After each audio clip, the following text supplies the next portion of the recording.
evening, this is DCN English News Edition, and you're watching with me, Ninghoy Kim Kong Sai. First, the headlines.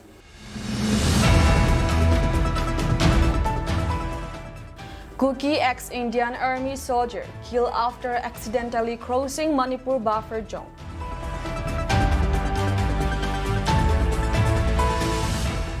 Kuki bodies condemn attack on Kuki Zo villages by Meitei insurgents on 7 September.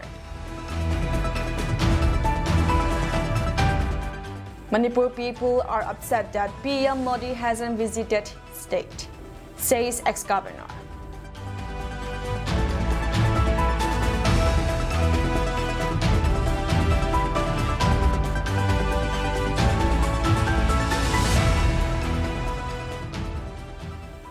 News in detail.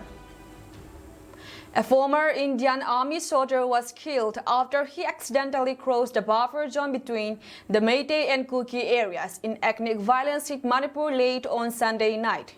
Officials aware of the matter said on Monday. The body of Limkolal Mate, a former Havaldar in the Assam regiment, was found in Sekmai in the Imphal West district.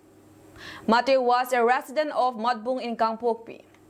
We have information that he accidentally crossed the buffer zone and entered the Sekmai area last night. He was driving a car. Police recovered his body on Monday in the morning. It looks like he was beaten to death, said an officer, even as police were yet to issue a statement on the matter.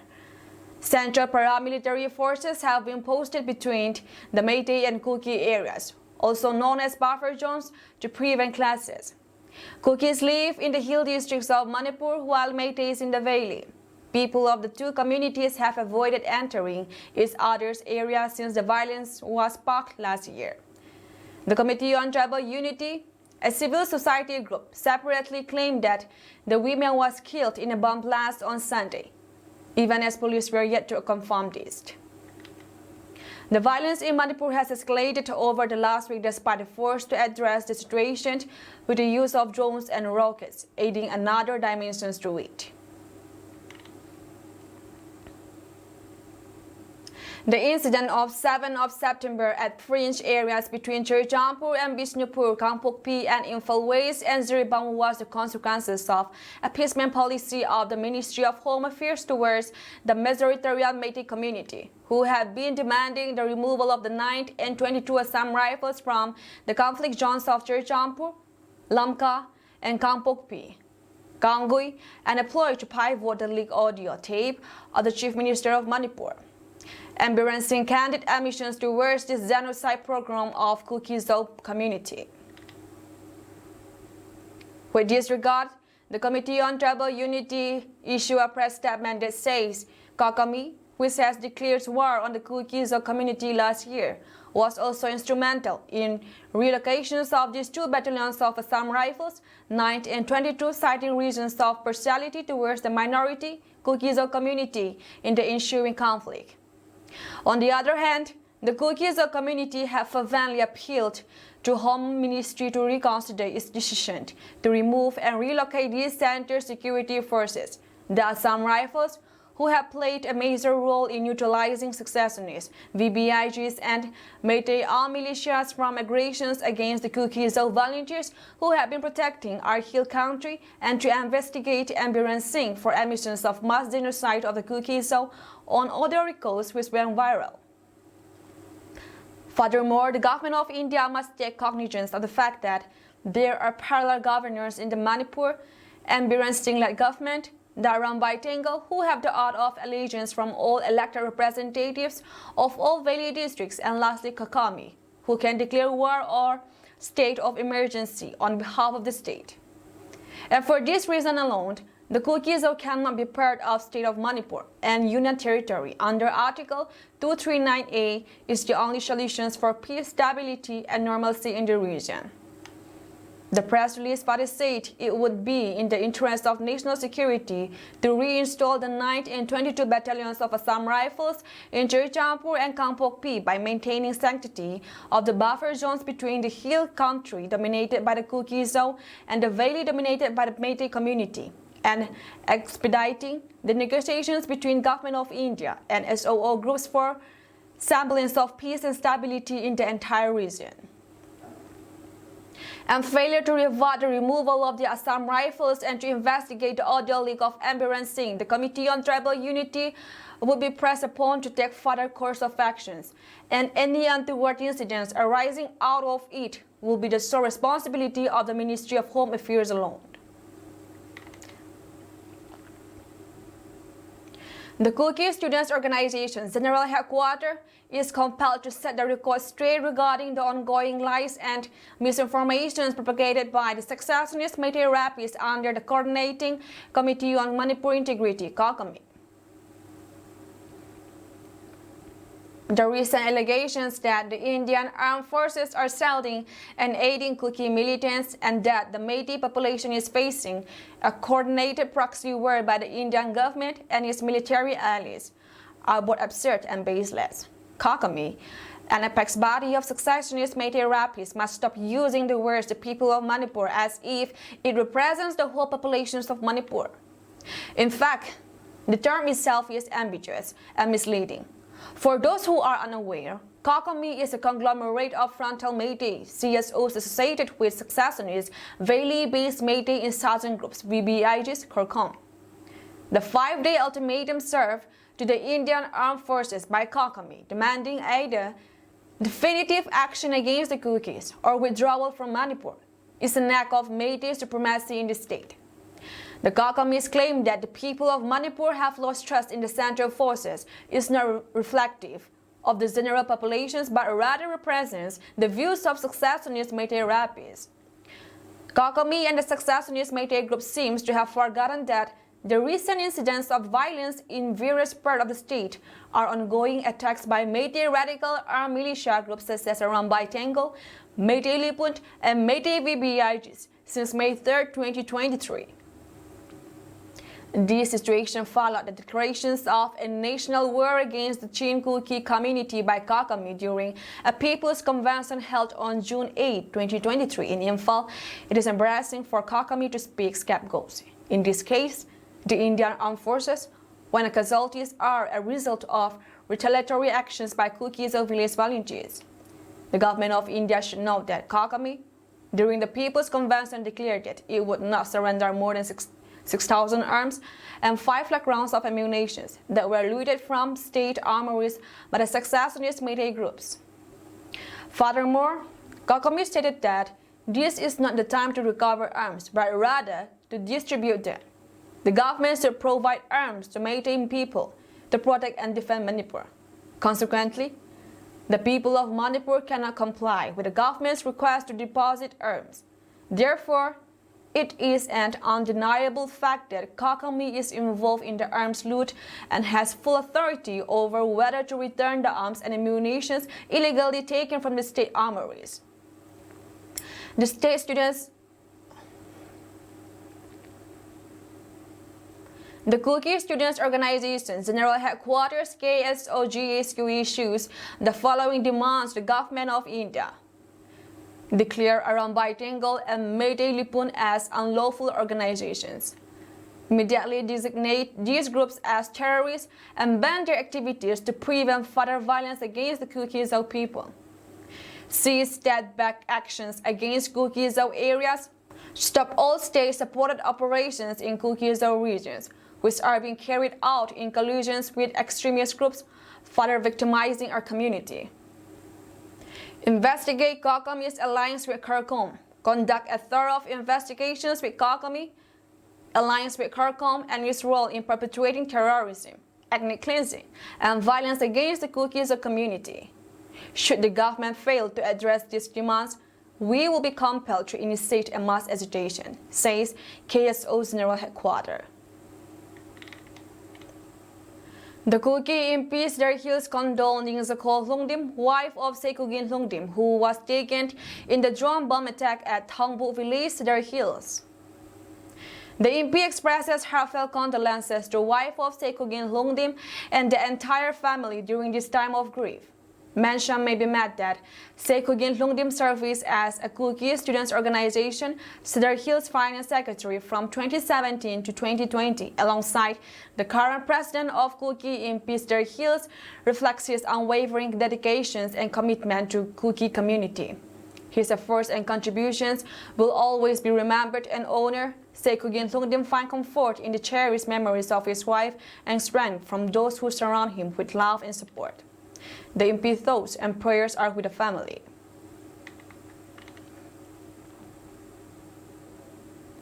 The Kuki Students Organization Southwest Cedar Hills reported that they vehemently condemned the premeditated attack that led to tragic death of Ningsakol Lungdim, the 50-year-old wife of Sekugin Lungdim, former president of KSO Multan Block from Thangbu Village, on September 8, 2024 around 5 p.m.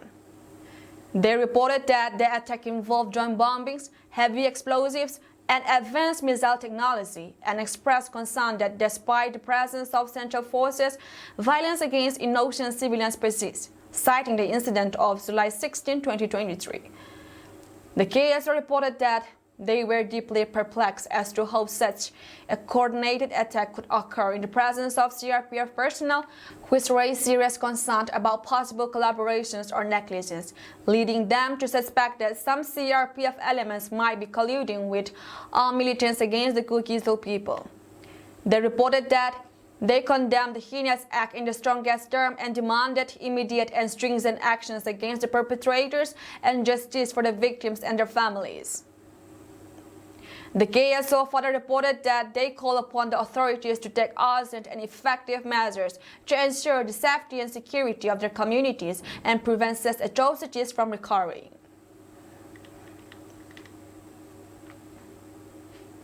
Former Manipur Governor Anusuya Uke on Sunday said the situation in Manipur has been controlled to a large extent. In an exclusive conversation with HT's Kumkum Chatia, Uke said, the situation in Manipur has been controlled to much extent. I met many people from both communities in relief camps, the former governor added. When asked if PM Modi let the people of Manipur down, Anusuya Uke said that. That's not the case. No, I don't think so. I think PM Modi had gone to France at that time. After returning to India, he also discussed the issue in a cabinet meeting. The center was regularly monitoring the situations in Manipur. The Home Minister was in control of the situation, which was changing frequently. The situation was slowly turning peaceful. The Prime Minister had also expressed concern about the events unfolding in Manipur, she added. Clashes between Meitei and Kukis have left over 200 people dead and thousands homeless since May 3rd last year. Has the center made the Ambiran-Singh-led Manipur government irrelevant? There is a coordination between the center and the state. I too held meetings with the CM Chief Secretary, Director General of Police, and other top officials. We discussed issues on future course of events, hardships faced by people staying in relief camps. We even developed houses and provided accommodations to those hit by violence, Uke said. She added that the center provided compensations of Rs 10 lakh, Rs 7 lakh, and Rs 5 lakh to the survivors.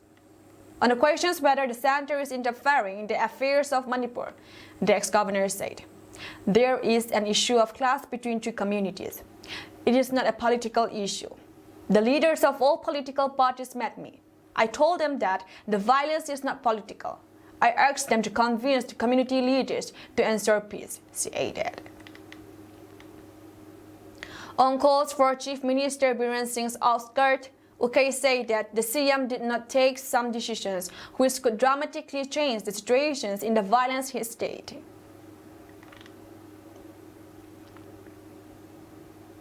On September 7, 2024, a tragic incident occurred at Ace Mungzang village near Murray, where Lekutang was brutally murdered.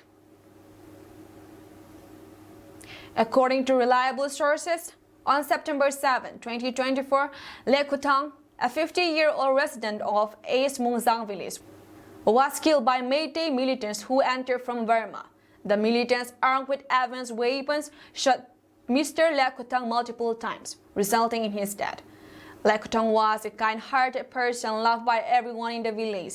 He was a farmer and had 5 children. His death had huge impact in the community. According to sources, Lekotong came from a poor family and lived a godly life. He prioritized his children's educations and took loans to pay for his oldest son's admission. He went to the forest to collect bamboo shoots to repay his debt, but unfortunately lost his life on the way. It is believed that Lekotong accidentally entered the Mayday terrorist resting place while they were eating and was killed on the spot. His body was retrieved by the Moreh CSO, Istan Vivi, and some individuals, allowing him to be laid to rest in his home. Notably, Lekotong met a tragic death at Kwata village near the Mayday village. This type of incident is not the first time to occur in the area, and locals, especially those residing in the Moreh border, are too aware of the risk. The killing of Lekotong is a tragic incident that has shaken the entire community. The incident highlights the need for increased security measures in the border areas to prevent such incidents from happening again. The people of Moreh and surrounding areas are living in fear, and it is the responsibility of the authorities to ensure their safety and security.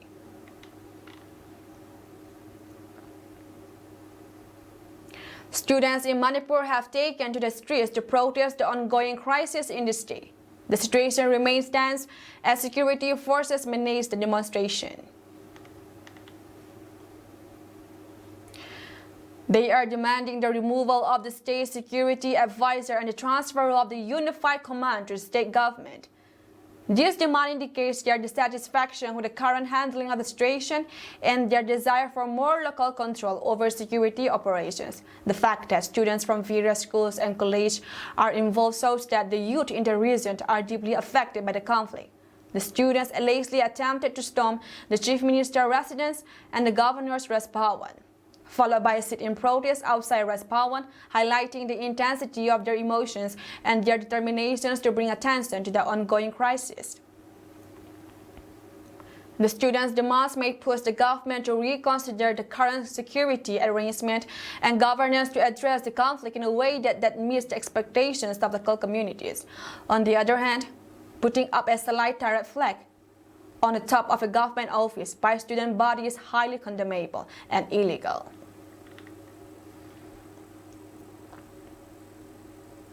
The Committee on Tribal Unity condemns the burning of Thongbuk village this evening in its strongest terms.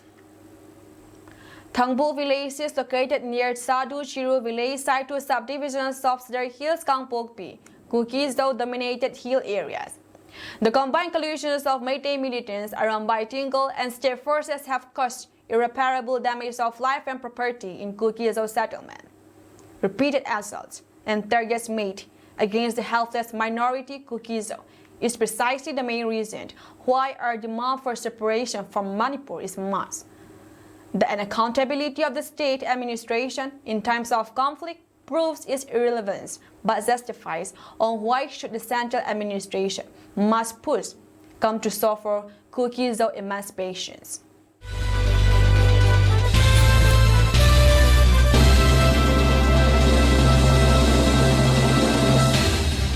An infiltration bot has been foiled at Nowshera in Pulbam, Jammu and Kashmir, with at least 2 terrorists killed, the Indian Army announced on Monday. 2 terrorists have been neutralized, and a large quantity of warlike stores, including 2 AK-47s and 1 pistol, thus far recovered. Search operation is in progress, it added. The development comes just days before assembly polls are to be held in the Union Territory, the first exercise here since December 2014, and 5 years after both abrogations of Article 370 from the Constitutions of India and the bifurcations of usual state of Jammu and Kashmir into 2 Union territories, J&K and Ladakh. In the first phase, voting will be held on September 18, followed by the second phase exactly a week later, and the third and final leg on October 1. The counting is scheduled for October 8, the same day as Haryana, where the polling and counting days were revised from October 1 and 4 to October 5 in A respectively. This led to the counting date being changed to for J&K as well. The original date was October 4 as in Haryana. Major parties in the fray here are the National Conference and the Congress, which are contesting as an alliance, and the BJP, the country's governing party since May 2014.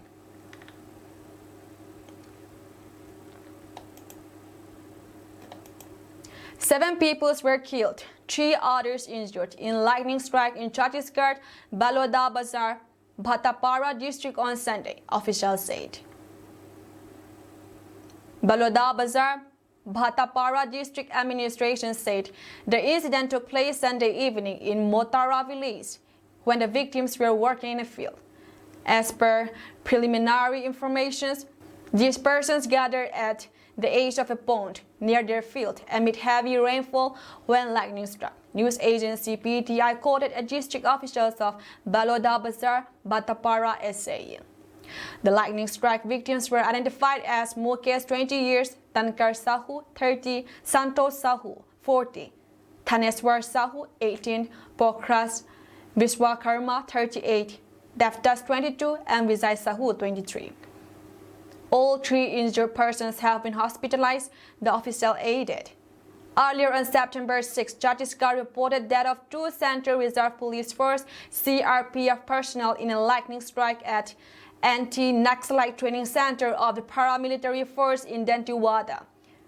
The incident occurred around 3 p.m. when a training session was underway at a facility in the Bursur police station area of the district, a CRPF official said.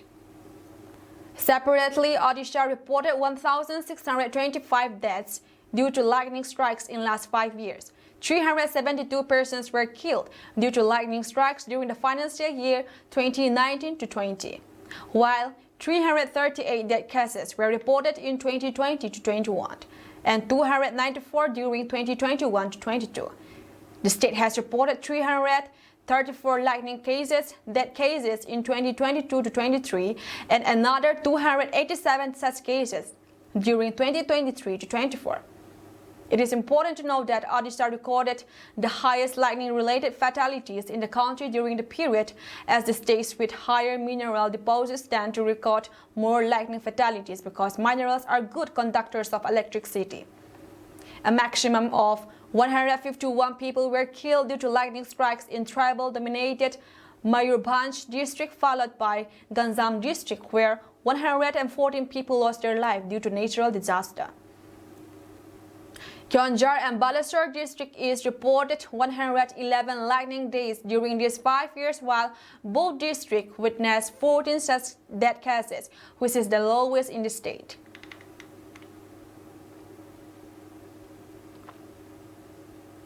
As Supreme Court hears the case on gruesome rape and murder of postgraduate medic at Kolkata's RG Kar Hospital, the West Bengal government told the top court that as many as 23 people have died since doctors went on strike. Senior advocate Kapil Sibal, appearing for the West Bengal government, submitted a status report filed by the State Health Department before a bench headed by Chief Justice D.Y. Chandrachud. Sibal told the bench, a status report has been filed. The State Health Department has filed a report. 23 people have died as doctors are on strike. Meanwhile, S.G. Tushar Mehta, appearing for CBI, tells SC that probe agency has decided to send forensic samples to AIIMS. The court also sought clarifications on the time of registering the report of the unnatural death. Responding to that, Sibal informs SC that the state certificate was given at 1:47 p.m. Entry of the unnatural death was done at 2:55 p.m. at the police station. The top court notes investigations in Kolkata rape and murder cases in progress, directs CBI to submit first status report on probe. The apex court is currently pursuing the status report filed by the state and the CBI. The hearing is underway. On August 22, the Supreme Court sharply criticized the Kolkata police for the delay in registering a case regarding the unnatural death of a woman doctor who was raped and murdered at RG Kar Hospital. The court found the delay and procedural timeline extremely disturbing and questioned the sequence of events.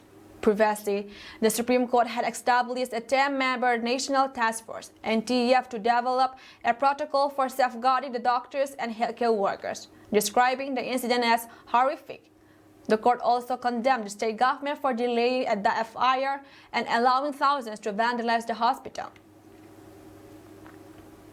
The alleged rape and murder of the junior doctor in a seminar hall of the state-run hospital has sparked nationwide protests.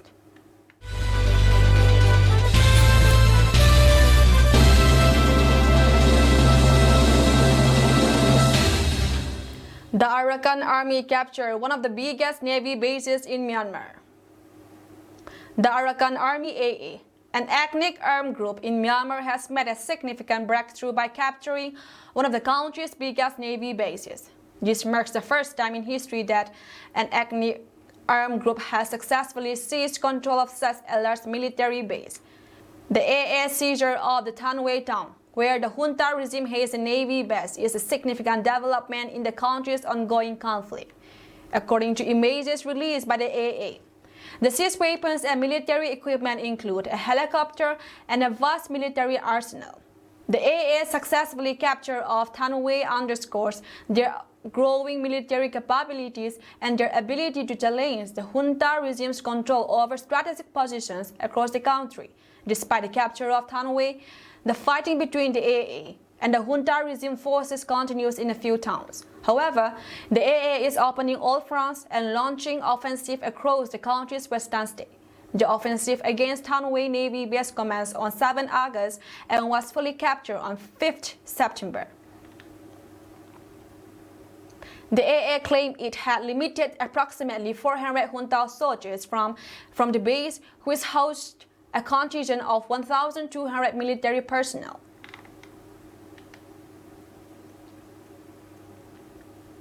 Super Typhoon Yagi, ASEAN's most powerful storm this year, has killed at least 59 people and injured hundreds in northern Vietnam, according to local authorities. At least 44 victims were killed by landslides, the country's Ministry of Agriculture and Rural Development said on Monday. Yagi, which made landfall in Vietnam on Saturday, had been downgraded to a tropical depression, but authorities have warned of more flooding and landslides as the storm moves westward. Among the victims were 4 family members who died after parts of a hill collapsed onto their house in the mountainous Hoa Binh province on Sunday. A 51-year-old man was able to escape while his wife, daughter, and 2 grandchildren were buried. Their bodies were recovered later, AFP news agency reported. State media reported that a landslide in Sapa, in the northern mountainous Lao Cai province, occurred around noon on Sunday, burying 17 people. 6 of them have since been found dead, while 9 others left injured. A 68-year-old woman, a 1-year-old boy, and a newborn baby were among those said to be killed. After Yagi made landfall in northern Vietnam on Sunday, the storm hit Haiphong and Quang Ninh provinces with winds of up to 203 km per hour. 126 mph, the Indo-Pacific Tropical Cyclone Warning Center said. It lifted roofs from buildings and uprooted trees, leading to power outages across the region, including in the capital, Hanoi. Videos online show car drivers slowing down to see motorbike riders trapped on the roads due to strong winds. State media said 4 people died in the northern Quang Ninh province, with another killed in Hai Dong near Hanoi. A bridge in the northern Phu Tho province collapsed on Monday morning, plunging 10 cars and 2 scooters into Red River, according to Deputy Prime Minister Hu Duc Pak. Local media reported that at least 3 people had been rescued and 13 were missing. It is unclear if there were casualties as a result of the bridge collapse. In the port city of Haiphong, several areas were under half a meter, 1.6 feet of flood waters on Sunday, with power lines and electrical poles damaged, according to AFP. Metal roof seats and commercial signboards were seen flying across the city of 2 million, which faced the brunt of the storm. Power outages hit parts of Haiphong, home to multinational factories, on Saturday, while 4 of North Vietnam's airports expanded operations for much of the day. At the Hai O boat lock on Ton Chau Island, north of Haipo. At least 23 boats were seriously damaged or sunk, according to local residents. 51-year-old sailor Pham Van Tan told AFP he had never experienced such a strong and violent typhoon. He said all the crew had remained on board his tourist boat since Friday to stop it from sinking. The wind was pushing from our back with so much pressure that no boat could stand, he told AFP. Then the first one sank, then one after another. Nearly 50,000 people have been evacuated from coastal towns in Vietnam, with authorities issuing a warning to remain indoors. Schools were temporarily closed in 12 northern provinces, including Hanoi. Dong Da Hong, a restaurant owner in Ha Long Bay, a UNESCO World Heritage Site, said his business signs had all fallen off. The ceiling has collapsed, the metal roof needs repairs, the damage is severe. The storm is expected to move into northernmost Laos by Sunday evening.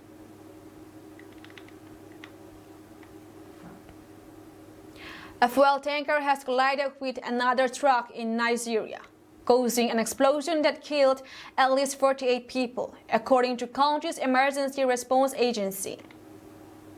The fuel tanker was also carrying cattle in the Aigia area in north-central Niger state, and at least 50 of them were burnt alive. Abdullahi Baba Arab, Director General of the Niger State Emergency Management Agency, said on Sunday. Search and rescue operations were underway at the scene of the accident, he said. Baba Arab said initially that 30 bodies were found, but later in a statement he said there were an additional 18 bodies of victims who were burned to death in the collision. He said the dead has been given a mass burial. It was initially unclear how many others were injured. Mohamed Bago, governor of Niger State, said residents of the affected area should remain calm and asked road users to always be cautious and abide by road traffic regulations to safeguard lives and property. With the absence of an efficient railway system to transport cargo, fatal truck accidents are common along most of the major roads in Nigeria, Africa's most populous country with more than 220 million residents. According to experts, the main causes are reckless driving, poor road conditions, and poorly maintained vehicles. In 2020 alone, there were 1,531 petrol tanker crashes, resulting in 535 fatalities and 1,142 injuries, according to Nigeria's Federal Road Safety Corps. The Nigerian National Petroleum Company, NNPC Ltd, last week hiked the price of petrol by at least 39%, the second major increase in more than a year. But shortages have continued, forcing motorists to queue for hours in the country's major cities and towns. Turkey's president condemned on Saturday Israel for heinously murdering a Turkish American activist who was killed Friday by Israeli forces during a protest in the occupied West Bank. Speaking at an event in Istanbul, Erdogan said that now Israel aims to commit genocide in both the West Bank and Gaza and to occupy these areas as well. Yesterday, they heinously murdered a young child, a sinner. To date, they have killed over 40,000 innocent civilians, including 17,000 children, Erdogan said. They attacked barbarically and shed blood indiscriminately, whether it be children, women, youth, or the elderly. Agi was shot dead by Israeli forces on Friday while participating in a protest against settlement expansion in the town of Beita, near Nablus in the northern West Bank. An autopsy report of Agi confirms he was killed by an Israeli sniper's bullet to the head, Nablus Governor Ghassan Dakla said on Saturday. Standing against Israel's state terrorism is an Islamic duty and also a national issue, the president said. Erdogan emphasized that the situation in Gaza is not merely a conflict between Israel and Palestine, but also a struggle between expansionists, Zionism, and Muslims defending their homeland. He pointed out that both within Turkey and in some Islamic countries, there is a misconception that this issue is distant from them, which he believes is a serious mistake. Erdogan warned that Israel will not stop in Gaza.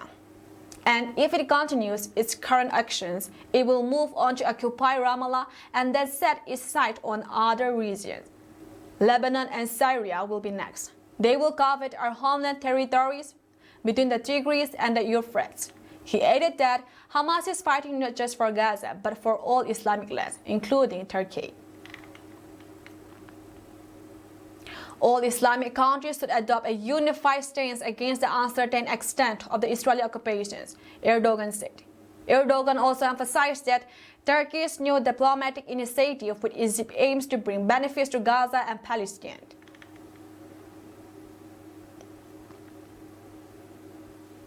The Indonesian police have detained 7 people in connections with a terror plot aimed at attacking Pope Francis during his visit to Jakarta earlier this week.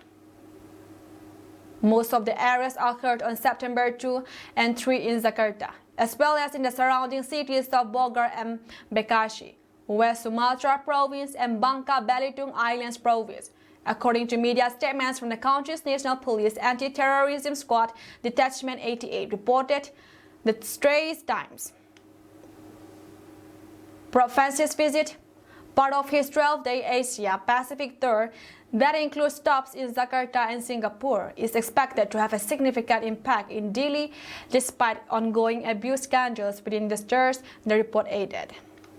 On Friday, Pope Francis concluded the first leg of the tour is in the archipelago. Detachment 88 spokesman Colonel Aswin Siragar informed reporters that the investigation is still ongoing and it has not yet been determined whether the 7 detainees are connected or belong to the same terror cell. We have a mechanism to monitor and filter. We had tip-off informations from members of the public, Colonel Aswin was quoted as saying. Searches conducted at the home of one of the militants suspected of planning an attack on Pope Francis, who visited Jakarta from September 3 to 6, revealed Boson areas, a drone, and ISIS leaflets, according to a source cited by the Straits Times. Some of those arrested had pledged allegiance to ISIS. The sources added, one of the arrested is a militant who belongs to the same terror group that attacked Wiranto. The source quoted by the newspaper said, referring to Indonesia's former chief security minister, who was stabbed by 2 ISIS radicalized assailants in 2019 and had to undergo surgery following the attack. He said the militants were upset about Pope Francis' visit to Jakarta's Istiqlal Mosque, the largest in Southeast Asia, and were angered by the government's request to television stations to temporarily hold the usual broadcasting of the Azan, Islamic call to prayer, in favor of live coverage of the Pope's visit. Instead of airing the Azan, television question displayed a running text. On Sunday, Pope Francis celebrated Mass in Papua New Guinea, honoring the Catholic Church outreach to remote areas before heading to a secluded South Pacific nations with humanitarian aid and toys for local faithful and missionaries, Associated Press reported. Later, Francis flew into Vanimo, a remote area on Papua New Guinea's northwest coast, to visit the small Catholic community served by missionaries from Argentina. He traveled with only his closest aides and security teams, leaving the Vatican's full delegations in Port Moresby. Francis' visit to Vanimo was the key event of this trip to Papua New Guinea, marking the second leg of his 4-nation tour across Southeast Asia and Oceania. After his initial stop in Indonesia, Francis will travel to East Timor on Monday and conclude his tour with a visit to Singapore later in the week. That's all from us tonight, and we thank you for joining our program.